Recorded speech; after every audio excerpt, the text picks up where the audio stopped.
Thank you so much for attending my presentation about Pokemon that were almost amazing. These guys had a lot of potential, but in one way or another, it didn't come to pass. Charjabug is a really cool Pokemon solely due to its ability Battery. This powers up all of its allies' special attacks by 1.3 times, equivalent to a Life Orb boost. This is absurdly strong, and with its evolution Vikavolt having some surprisingly good stats, it's set up to do well. 145 special attack is awesome and makes it a monster on offense while supporting its attacking partner. The low 43 speed looks bad at first, but in Trick Room, it becomes almost impossible to outspeed. Even its bulk of 77, 90, 75 is better than it looks, as with investment it can take some serious hits. Unfortunately, Game Freak did not give Vikavolt Battery for some unknown reason. This legitimately turns it from a great Pokemon that would probably see play to a bad Pokemon that never sees play. Its pre-evolution Charjabug, who's at least able to fill a unique role, gets more usage. Before I tell you what Pokemon I'm talking about, I want you to close your eyes and listen to everything it has.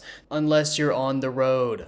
This guy has access to some strong moves in Triple Axle and Brave Bird with ground coverage for steals. In case you don't like that, it also has other offensive moves in Gunk Shot, Seed Bomb, and Brick Break. It doesn't have to play a damaging role though. With both Spikes and Rapid Spin, it can set and clear hazards. Other moves include Memento for setup, Destiny Bond, and Haze. In VGC, it seems pretty solid too as a supportive Pokemon. Fake Out is a great disruption tool. Tailwind and Icy Wind help it control the speed. Aurora Veil can give its team much needed defensive support. It can even use the Insomnia ability in its powerful attacks to destroy Amoonguss, one of the most influential Pokemon in VGC. Of course, if you don't mind dealing with a little luck, Hustle can buff its damage output to absurd levels.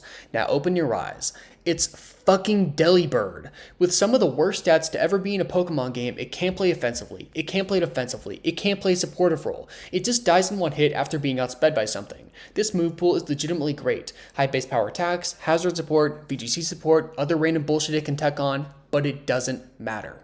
The first thing you notice when you see Hoopa's stats are the attacking ones. 160 attack, 170 special attack, this guy must be broken. And hey, in X and Y it was. In Ubers it wasn't exactly great, but at least it was there and could help as a breaker. However, after this, it would fall off hard. Why?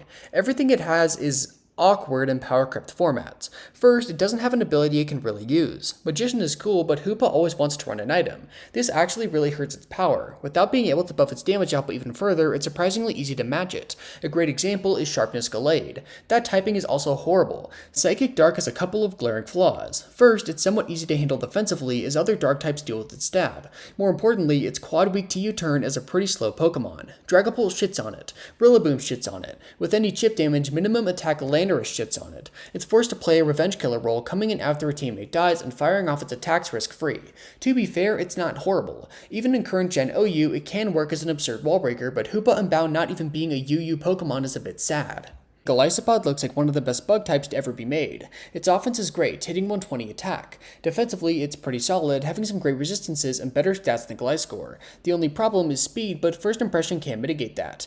This is a 90 base power stat priority move that only works on your first turn out. Game Freak saw this and decided to give it Emergency Exit, forcing it to switch out when hit below 50% HP. In theory, this can work. Being able to create a pivot is huge and really cool. But on this guy, it doesn't really make sense. One big reason is the bug type, making it take 25% of its health on switch-in from Stealth Rocks.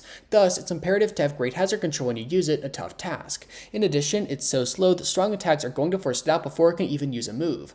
What's funny is that it's not even that bad. All these good traits keep it relevant in RU both in Gen 7 and 8. First Impression deals a ton of damage, and with Leech Life and Heavy Duty Boots, it can stick around for longer before having to leave the field. Golisopod also saw some niche play in BGC, this time taking advantage of its ability. On Tatsuya Watanuki's Worlds team, it was paired alongside Life Orb Groudon and Weakness Policy Kyogre. With Emergency Exit, the bug functioned as a pivot into these attackers. That bulk was also amazing, resisting some of the best attacks in the format. It's definitely seen a lot of success, but with all this potential, Golisopod could have been so much more. In conclusion, Game Freak has made several Pokemon that were almost great. Sadly, for these guys, it wasn't meant to be, and they didn't live up to expectations. Thank you so much for watching.